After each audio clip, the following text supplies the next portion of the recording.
You're listening to the Mind Over Murder podcast. My name is Bill Thomas. I'm a writer, consulting producer, and now podcaster. I am now trying to use my experience as the brother of a murder victim to help other victims of violent crime. I'm working on a book on the unsolved Colonial Parkway murders, and I'm the co-administrator of the Colonial Parkway Murders Facebook group together with Kristin Dilley. My name is Kristin Dilley. I'm a writer, a researcher, a teacher, and a victims advocate, as well as the social media manager and co-administrator for the Colonial Parkway Murders Facebook page with my partner in crime, Bill Thomas.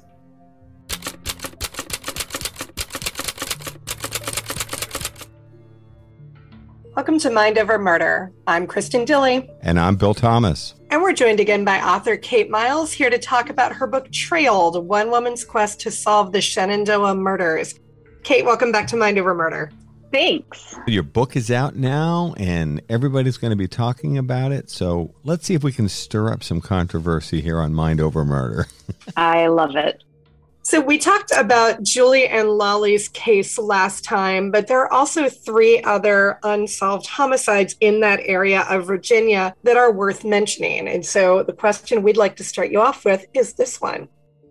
Do you think Julie and Lollie's cases are connected to the homicides of Ann McDaniel, Thelma Scroggins, and Alicia Showalter Reynolds? I do. There were approximately at least 8 known murders that happened over the course of about 16 months in a very small radius in rural Virginia, in a place that saw next to no violent crime. I can't obviously prove that all of these are linked. I do, and I make a case in the book about why I think that these are all connected cases. There are also some really disturbing similarities. I would also throw in, with the ones that you mentioned, the murders of the Lisk sisters and also Sophia Silva. And when you look at all of these cases, there are some similarities that are really disturbing. Victims bound and gagged, victims whose bodies are then found either wrapped in blankets or buried in leaves or in their sleeping bags, the use of duct tape. And then the idea also that there appears to be some sexual assault, but not penetration, if I may say, on this podcast, as well as some key missing objects from the people involved, often intimate things like underwear as well. So all of those, in addition to the radius, as John Douglas, the former profiler, said at the time, he said, a serial killer is incredibly rare, period. And the idea that there are 2 serial killers here committing these crimes is not only mathematically impossible, but terrifying even for a seasoned FBI agent. One of the things that seems to come out of the literature on serial killers is that serial killers seem to focus on one particular type of victim, and yet these 7 or 8 murders, we have a very wide range of victims' ages, what kind of activities they were involved in. What's your thinking there? I would say that there's one clear outlier in these cases, and that's the case of Thelma Scroggins.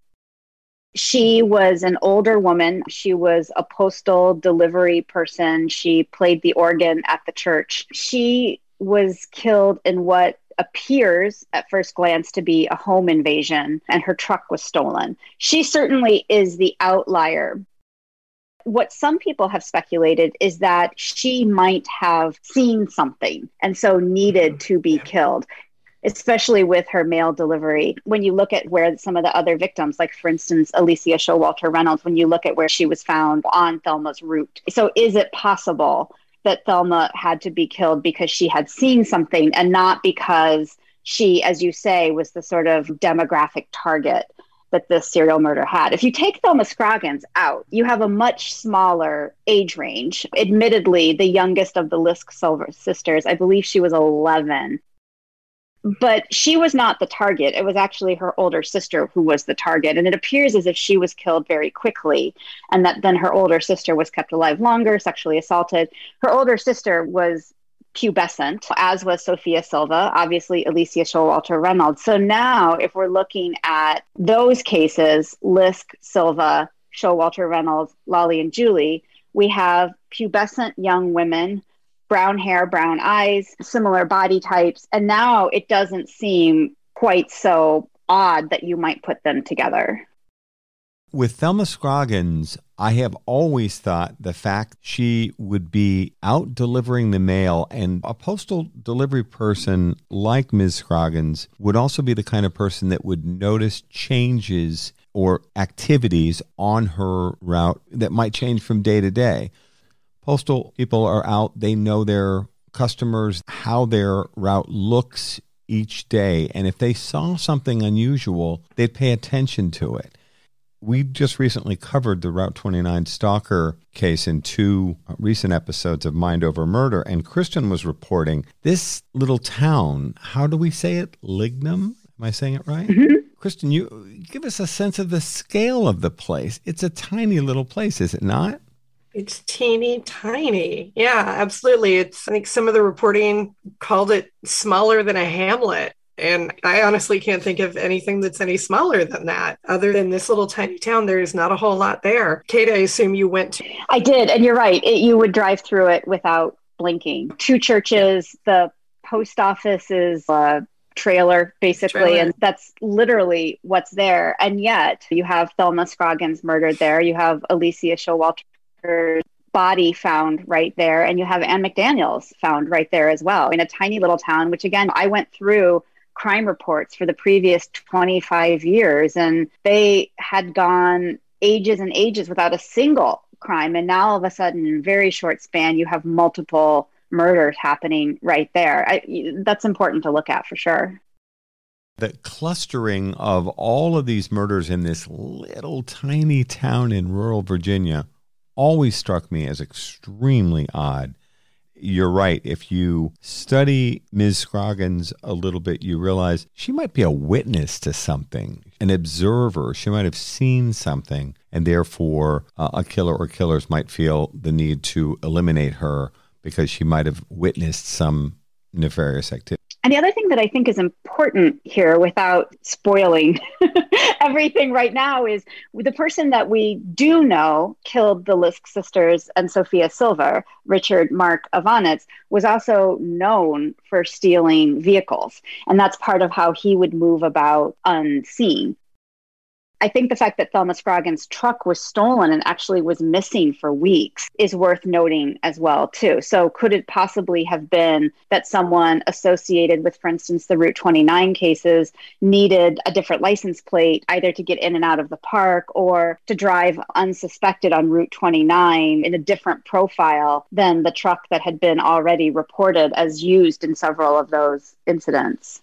And it was reported back in 1996 that the Route 29 stalker had access to multiple vehicles.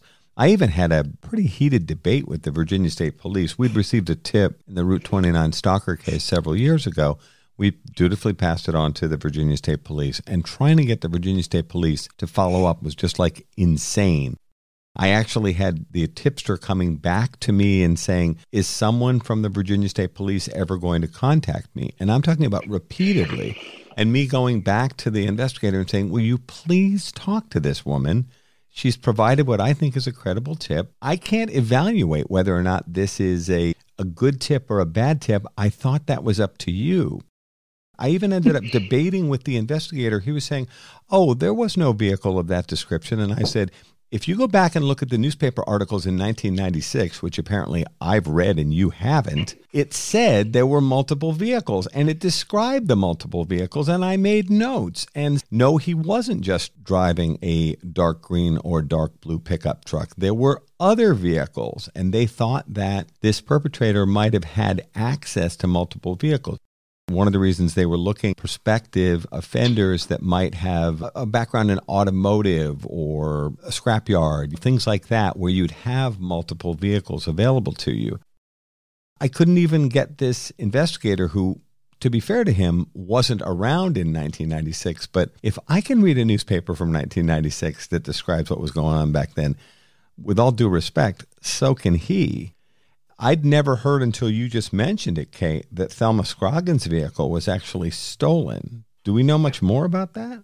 No, we don't. And I think that's really interesting. It was incidentally found fairly close to where Ann McDaniel's was found. And these were very little known roads. These were roads that when Mark Ivanitz, as your listeners may well know, later abducted a young woman, 15-year-old woman named Kara Robinson, who miraculously and by strength that is unimaginable to me, managed to get herself out of his apartment and run and get help. And so that started this high-speed multi-state chase, during which time Mark Ivanitz very famously calls his sister and she says, how many times have you done this? And he says, more than I can remember. And then he commits suicide while the police are bearing down on him. And afterwards, the state police and the FBI did a full inventory of his apartment, and they found all kinds of scraps of paper where he had written the names and descriptions of potential victims. And he had also written down these rural roads in Shenandoah Valley. And so we see him, for instance, writing down how it is that you get from Route 29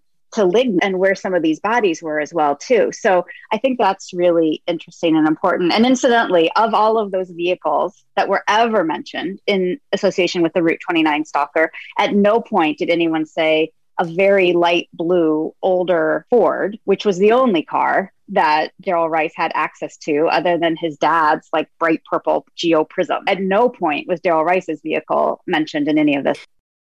So at what point did Ivanitz come onto your radar? And again, it is so funny how much overlap there is here between our investigation and yours, because that is also a name that has come up a number of times from tipsters who will write to us and say, hey, have you considered, we get Darrell David Rice, Mark Ivanitz, and we get Edward Edwards a lot. He's a whole other can of worms. But how did Ivanitz come onto your radar? The excellent reporting of Pamela Gould, who had done a series of essays or reporting on it, incredible journalism. And I had read that and was interested in it. And so started looking into it as well. One of the things I talk about in the book at length is this idea of confirmation bias, which we all suffer from.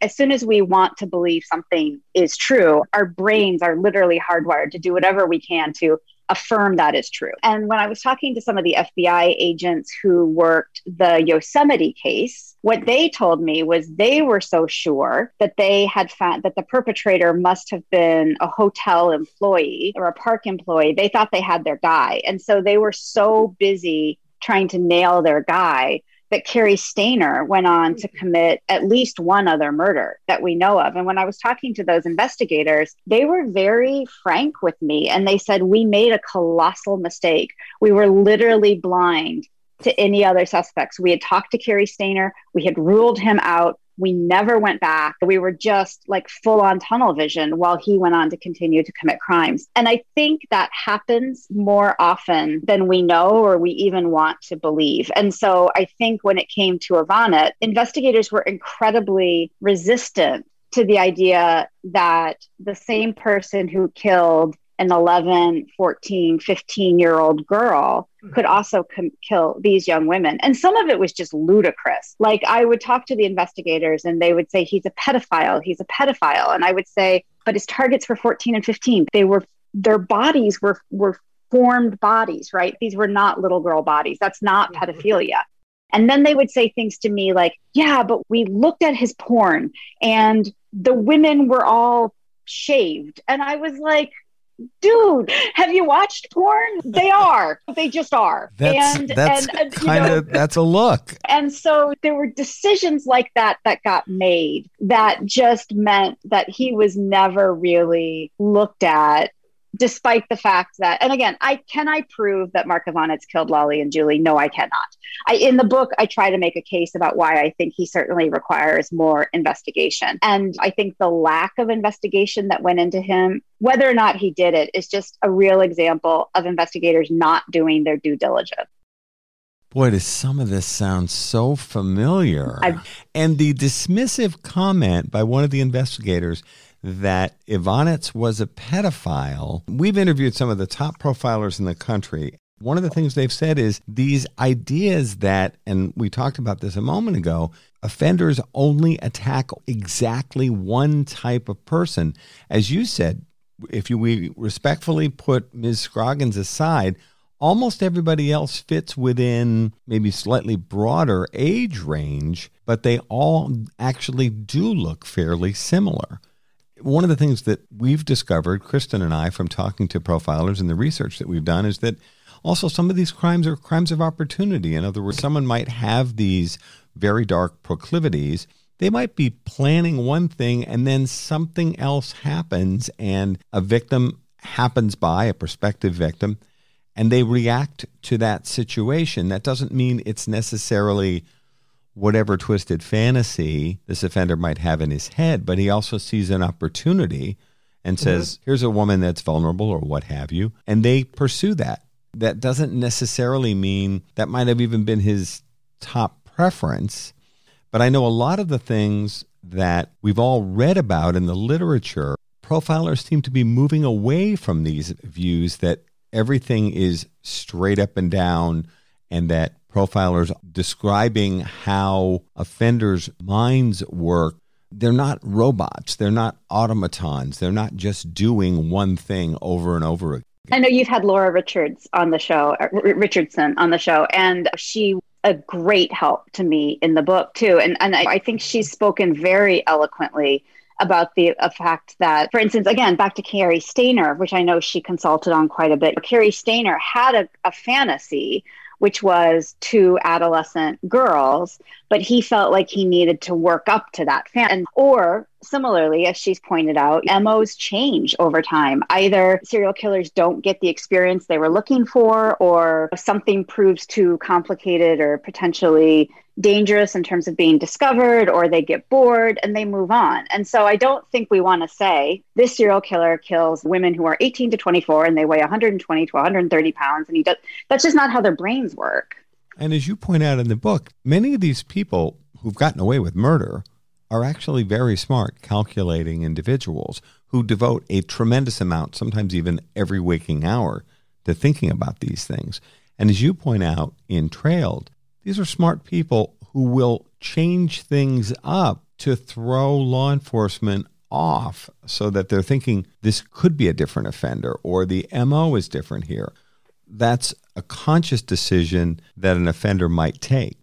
That's right. And also, again, I hope not even like a sociopath or a psychopath is born being able to successfully carry off a murder. And so if you look at things like the Route 29 stalker, for instance, I think what a lot of profilers have said is this person had to build up slowly to what the end game was. The end game was probably sexual assault and murder, but the person started by getting a couple women into his car and then tried this and then tried that. And these are, I hate to use the word skill because that seems to suggest that this is all okay, but these are skills that are built over time. And if we look at the murder of Julie Williams and Lollie Winans, again, what we see is someone discovers this hidden campsite. This person walks into a hidden campsite where there are two very strong women with their dog.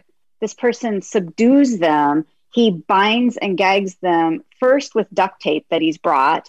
Then he binds them with their own long underwear. He separates them. He's wearing gloves. It looks, based on some of the evidence, as if he takes off the binding on Julie and then uses some sort of, BDSM leather binding that you could buy like in a sex catalog. He kills both women. He somehow gets away from this hidden campsite without being seen or detected. He leaves next to no forensic evidence. That just isn't a first crime for someone, no matter how smart you are. You had to do other crimes to get to that place. And what we know from forensic psychologists and from profilers is that people might start murdering one way and maybe it's strangulation and that takes too long and potentially leaves too much, evidence under your fingernail. So then you try a gun, but then you're worried that the gun is going to make a sound. And so so they become more and more sophisticated as time goes on as well, too.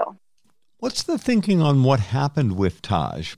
Do they think the dog was let go and just wandered in the woods? Or do they think the dog may have actually been with the killer for some time? No one knows. It's an utter mystery. We do know that part of, frankly, why Lollie and Julie were initially discovered is Julie's dad, Tom Williams, had called the park on a Thursday to report that his daughter was missing.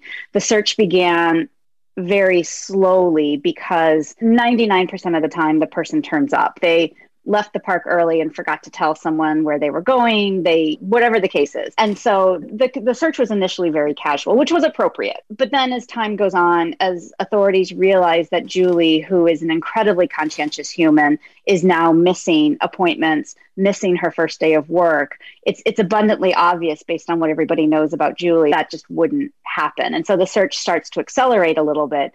But it's not until that Saturday late in the day when a couple at Skyland Lodge, which is the main sort of resort lodge right by the murder scene, a couple reports seeing this yellow lab golden retriever mix that fits Taj, which is the name, Taj's description. And then a very short time later, some folks in a parking lot that's not far from the murder scene also report seeing this dog. The dog is nervous, the dog is distraught. And when a ranger comes up, the dog is really not at all willing to get near the ranger, seems very skittish. But then the ranger, on a whim, says, "Hey, Taj, jump in the car." And Taj immediately does. And so now they realize that they have Lollie and Julie's dog. And as one of the interpretive rangers in the park said to me, these rangers, they love this park, right? It's their home and it's almost like a sacred place to them. And the whole time they'd been searching for Lollie and Julie, they were hoping, obviously, first and foremost, that they were going to turn up and be fine, lost or something. And then they were hoping that maybe it had been an accident, because even an accident would be easier to deal with than the idea that violence had occurred in their park. But as soon as it went out over the radios that Taj had been found, what the rangers told me was that there was just this collective shudder, because they knew that if Taj had been found, that something catastrophically terrible had happened to Lollie and Julie. I never asked anyone this. Whatever happened to Taj? Lollie, a student at Unity College, very close community. There were several Unity students. There were 2 Unity students actually backpacking in the park. They were suspects at one point. One of them had a brief relationship with Lollie. So those 2 were suspects. And there were some other Unity students. Unity's an environmental studies college, and it has a really robust internship program. And so there were a couple of students who were actually down there working as interns. And so when news got around that this terrible thing had happened and that Taj was in a holding pen at park headquarters, a telephone tree got started, and Lollie's friends managed to shuttle Taj back up to Vermont. Lollie had been in a long-term relationship and actually had been engaged to a man named Ken. And at that point, they were obviously no longer in a relationship, but had remained very dear friends. And so the friends managed to shuttle Taj up to Ken. As Ken says in the book, Taj gets out of the car and walks very slowly and then puts her head between Ken's legs and just starts to shake and shake. And what Ken said to me was, if Taj could speak, Taj would have told me everything. I know that could have happened. But as it was, the happy story for Taj was that Taj lived to a ripe old age with Ken and is now buried under an apple tree at Ken's very beautiful farm. You're listening to Mind Over Murder. We'll be right back after this word from our sponsors.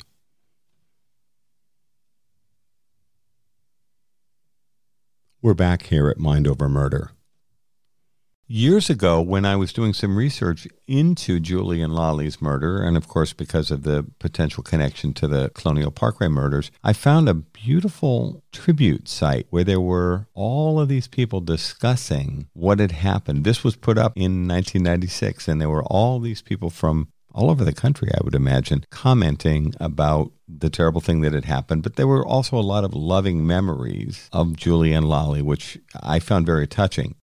There were actually people that I ended up reaching out to ask them questions, including people that had other strange experiences in the Shenandoah National Park, including some things that were quite disturbing. It does sound like we lost 2 amazing women as a result of this terrible incident. And it was so important to me that I tell their story as fully and robustly as I possibly could. I feel as consumers of true crime, I think sometimes we get so interested in the psychology of killers that we lose sight of the victims, and the victims lose some of their subjectivity and they just become objects in the story. And it was crucially important to me that not happen with Lollie and Julie, and their friends and family happily were incredibly generous in sharing stories with me about who these 2 people were. And I wanted to make sure that the book was as much about their trajectories. In their very short lives, they had already done tremendous things. Julie had gone on archaeological digs in Europe. She had done missionary work in South and Central America. She was fluent in Spanish and would serve as an interpreter in domestic violence cases. Lollie, also a sexual abuse survivor, was going to school with the intent of opening her own therapeutic wilderness organization that would serve sexual assault survivors and take them out into the woods as a way as part of their processing and ultimately their sort of personal rehabilitation. And they had met at this really wonderful organization called Woods Women, which was this sort of feminine-centric, holistic approach to the wilderness. One of the things I talk about in the book is the fact that the other models for how we experience the wilderness, things like Outward Bound, the National Outdoor Leadership School, were based on this very hierarchical model that ultimately came out of World War II and the Army in World War II. So it was a very specific way of being in the wilderness. And Lollie and Julie, who had all the skills of an Outward Bound or a Knowles leader, had come of age in this very different type of program. And it was really important to them that they continue to do work to make sure that inner city women, Black and brown and yellow people who were differently abled and different body shapes, that they all had the same access to the wilderness that everyone else did. And the loss that we all sustained when they were killed and not able to continue that work is, I think, can't even be described. It is very clear throughout the book that this is a very deeply personal case for you. How would you say that working on this case has changed your outlook on crime in general and then crime against women in particular? I definitely went through peaks and valleys when I was working on this. And I talk about this in the book, that there were times where really I was incredibly frightened. I would wake up having nightmares in the middle of the night. I was convinced that there was somebody in the house. It really did affect me that way a lot, I think. But in the end, it just made me angry. I'm angry that there are over 250,000 cold cases in this country. I'm angry that for an entire generation of people, especially people who are LGBT plus, that the wilderness was taken away from them because of these crimes. I'm angry that families can't get answers. And so I think it turned me from this sort of place of, I think initially probably of some fear, to this place of righteousness where like this has to stop. And now I'm stomping around and banging my fists, and which I'm sure you two have had experience with as well too. Yeah. It's hard not to be angry when you see the statistics surrounding these terrible crimes. You're qualified to answer this, and I can't think of too many other people I would ask this of. You've written about hiking and through hiking in the Appalachian Trail for years. It has occurred to me that the national parks and the Appalachian Trail are not as safe as we would like them to be, or even that we've been led to believe. Do you feel like what happened to Claudia Brenner and her partner and what happened to Julie and Lollie and these other unsolved murders, have they led people to take steps to ensure their safety when they're through hiking and out there in the woods? It's a really good question. I think several things are happening here. First, I think what we haven't done as a country is had a national reckoning, wilderness access, and what happens. The overwhelming majority of homicide victims in this country as a whole are male. The majority of victims that are happening in these backcountry crimes, whether it's Meredith Emerson, whether it's the Yosemite cases, whether it's these, they're women, and a lot of minority or subordinate group women. And I think for a certain set of white men, not all white men, but for a certain set of white men, they still see the wilderness as their place, and also the place where rules don't apply. You can be divergent, as it were, in this place of wilderness and break rules and break laws. And we see that in nonviolent crimes, the rampant poaching, for instance, that happens in Shenandoah.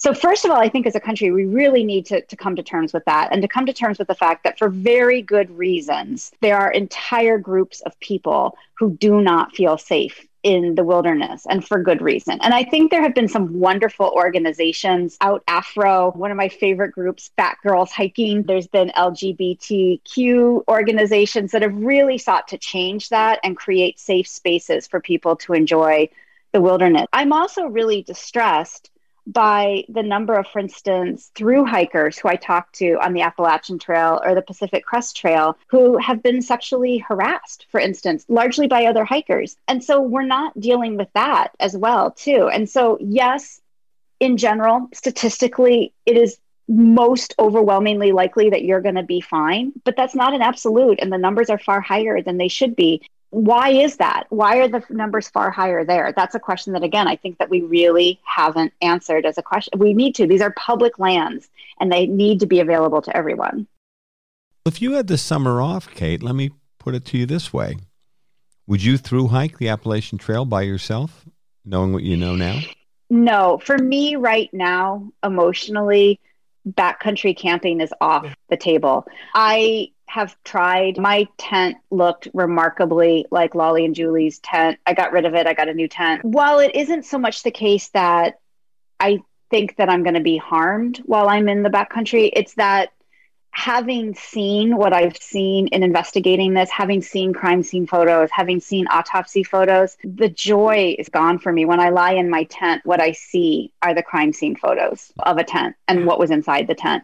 And so right now for me, I personally just feel like I'm better off focusing on things that don't come with that big of an emotional cost. So hopefully I'll get back. I still trail run, I still hike and things like that. But looking at these images is incredibly traumatic and they never leave your brain once you've seen them. And Kristin, you shook your head just a second ago. Would you through hike the Appalachian Trail by yourself? Absolutely not. No. And I'm right down with what Kate said. Exactly. There's just too much. Now that I have gone this far down the rabbit hole into true crime, I don't think I would feel safe, not by myself. You get this stuff in your head and it never, ever leaves. You're exactly right, Kate. It's there. It's imprinted on the back of your eyes. The truth is, for all of us, the overwhelming majority of our outdoor excursions would end safely and happily. We would probably walk out with great stories and some wonderful photographs and uplifted by our latest experience in the great outdoors. I'll throw the male perspective in here. I wouldn't hike the Appalachian Trail by myself at this point, knowing what I know. And as sad as it is, and I am not a gun guy, I actually don't think I would be willing to go out by myself or even with a small group without a lightweight pistol of some sort. And it really deeply saddens me to say that. You're not alone. Even already with the advanced publicity that I've done with this book, the number of people who have approached me and said, I remember these cases and I have not gone hiking since, or I remember these cases and I have not gone camping since. And a lot of people debate whether or not Lollie and Julie's crime was a hate crime. And when they do debate that, I think what they're really debating is, did the perpetrator target them because they were in a same-sex relationship? I don't know if we're ever really going to know that, but the way in which it is absolutely a hate crime, and this is what Claudia Brenner told me very powerfully when I talked to her, is it is absolutely a hate crime in the sense that it has created a very real sense of terror in a group of people, and that sense of terror does not go away. So this person didn't just kill Lollie and Julie, seriously injure Claudia Brenner and murder her partner, Rebecca White. This person ultimately took away wilderness experiences for what I'm going to say are thousands, if not tens of thousands of people. And Kristin, you've told me recently of incidents that have happened. You're a runner, you're going out for a big run this weekend, which I'm excited about. And I know you've set yourself a goal of doing a 5K every single month this year, which is incredibly admirable. And she's got this great collection of numbers. What do they call those things again? Yeah, the runner's bibs. Yeah, the bibs. I frame them all. And yet, as something as simple as you going out for your regular runs in your neighborhood sometimes makes me uncomfortable. Yeah. And if I go on a regular, well-maintained paved trail here in a local park, I always, before I go out, I text one of my running partners and I'll say, hey, I'm leaving. I'm going to be on this trail. If you don't hear from me in the next half hour or so, do a find my phone or something like that. Know that I need help if you don't hear from me. But being a man, he doesn't do that with me. Like, he won't tell me, hey, I'm about to go out for a run. If you don't hear from me, do something. It's not the same. And I think Kate can attest to that pretty well too. It's very different for men. And it's different for people of color. It's different for, people. It's different for gay men than it is for straight men. There are so many inequities. And this is the sort of residual trauma of crime. The crime obviously impacts the victims. It obviously impacts family and friends. But then there's this secondary impact in terms of creating fear and making people question whether they're safe in the world. By the way, when we're recording this podcast, this is before CrimeCon. Kristin and I will be heading to Las Vegas to see a few thousand of our closest personal friends in the true crime space.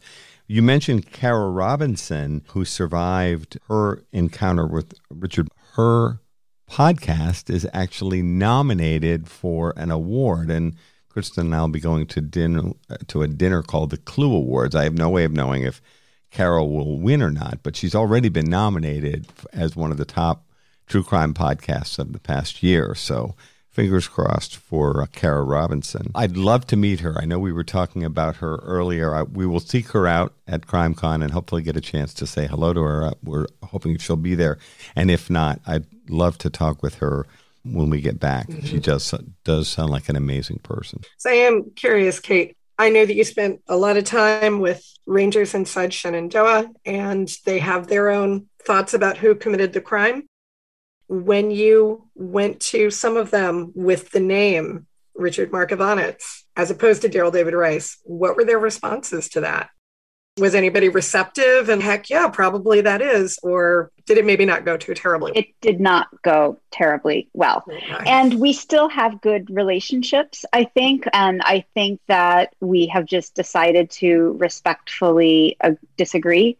But one of the things that I speculate, and I don't know this for certain, but what I do know for certain is, again, this crime had incredible impacts on the people in the park and the rangers in the park. And along the way, the lead investigators for the National Park Service became very emotionally invested in this case. And they still, talk about Lollie and Julie as our girls. They still tear up sometimes when they talk about it. It's very clear to me that this case has incredible emotional impacts on them and that they're invested. And some of them have become very good friends with family members along the way, too.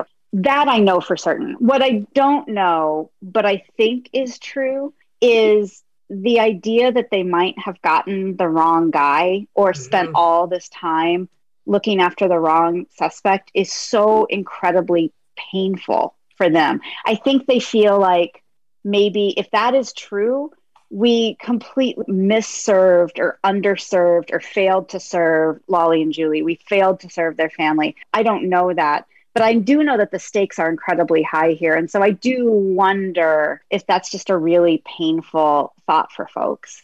You mentioned Pamela Gould from the Fredericksburg Freelance Star, who's a wonderful reporter.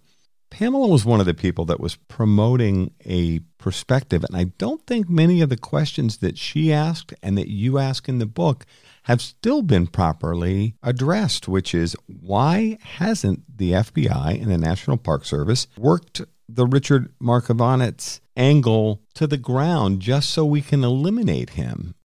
If he's not the right person, why can't they test the DNA evidence that they have available against Ivanets and either rule him in or rule him out? And I spell out in the book why it is so incredibly important to rule in or rule out this particular individual. And it really comes down to DNA testing. It comes down to the fact that his DNA cannot be excluded from the DNA that was found at the crime scene. You've got the FBI lab saying, we can exclude Daryl Rice from all of the DNA that we found. We cannot exclude Markovanets. And I detail exactly why that is. It's a pretty fascinating case. But when those reports came back, the FBI took some evidence, some forensic evidence.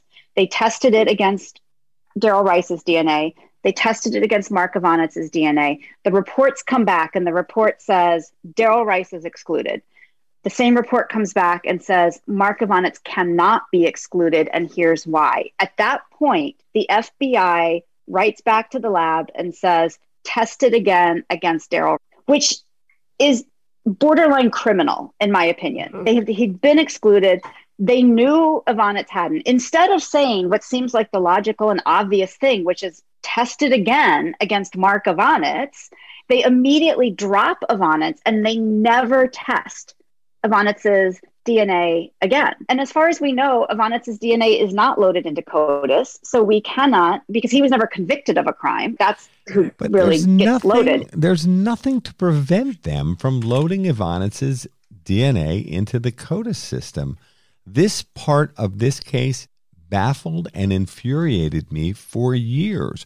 What exactly is going on that they don't want to test against at least I think strongly possible suspect? They might actually clear this case. What is going on? And it's even worse than that. In the months after Kara Robinson's heroic escape and Ivanitz's eventual suicide, the FBI created a task force that was intended to investigate similar crimes. And in my research, I found a shocking number of women that he had targeted, and in some cases contacted the women. And he had met a lot of them online. He had pursued a lot of them. There's names, there's correspondences, there's women he met at hotels. We have not made sure all of those women are okay. There are unsolved crimes, including one here in Maine that I'm looking at, where we know Ivanitz was right there. It's exactly the MO of these other crimes. But for whatever reason, the FBI created this very robust task force intended to look at multiple dozens of similar crimes around the country. And then there's this very strange memo that comes from a senior FBI official that says the task force is disbanded. You will not continue to investigate Ivanitz. No one's been able to explain to me why that happened. No one's been able to explain to me. And so what you now have are these sort of ad hoc folks who are looking at these other crimes, trying to figure out if there's a way to prove that Ivanitz was truthful to his sister when he said, I've committed more of these murders than I can count. And the Navy brought Ivanitz up to Maine. You and I had discussed this a couple of months ago, is my recollection.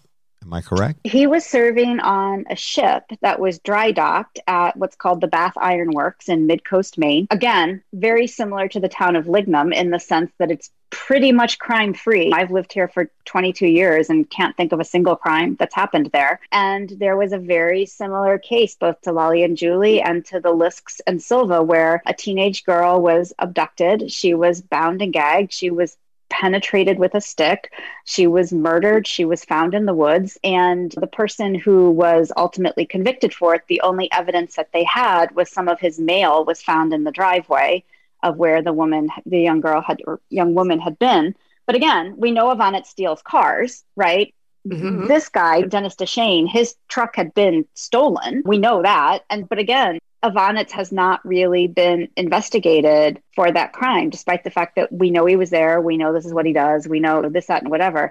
And why not is my question. These DNA tests are not expensive. And I know that there's a huge backlog of cases and everybody wants their cases retested. As cheaply and efficiently, some of these questions can be answered if we're willing to make them a priority. We know Ivanitz was, and that his ship was in dry dock. And my dad was a naval officer for many years, and he told us when we were kids that when you're in dry dock, you actually have a lot more downtime than you do when the ship is at sea or what have you, because the ship's not fully operational. So Ivanitz might have actually had more time on his hands to get into trouble.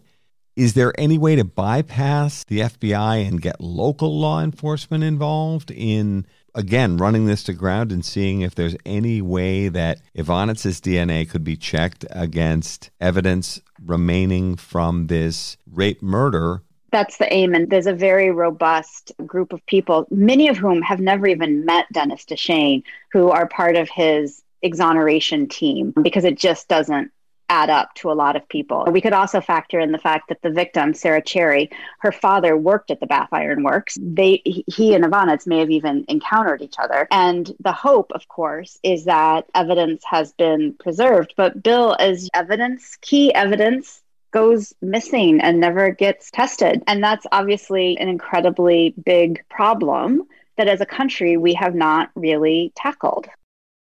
And yet advances in forensics present such opportunities.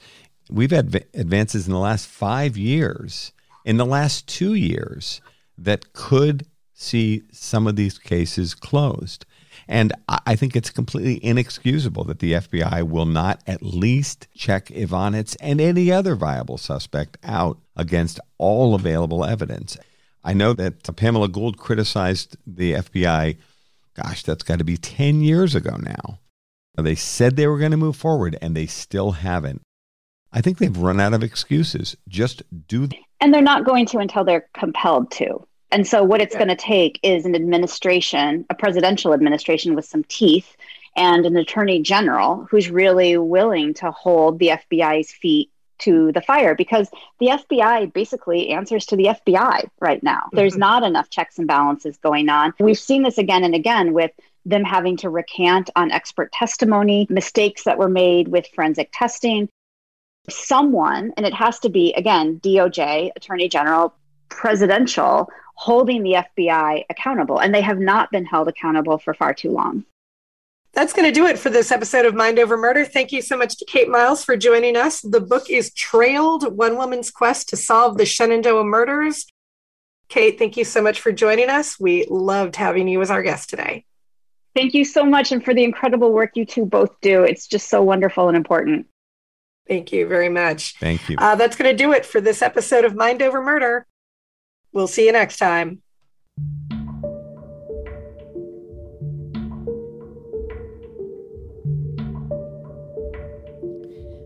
Mind Over Murder is a production of Absolute Zero and Another Dog Productions.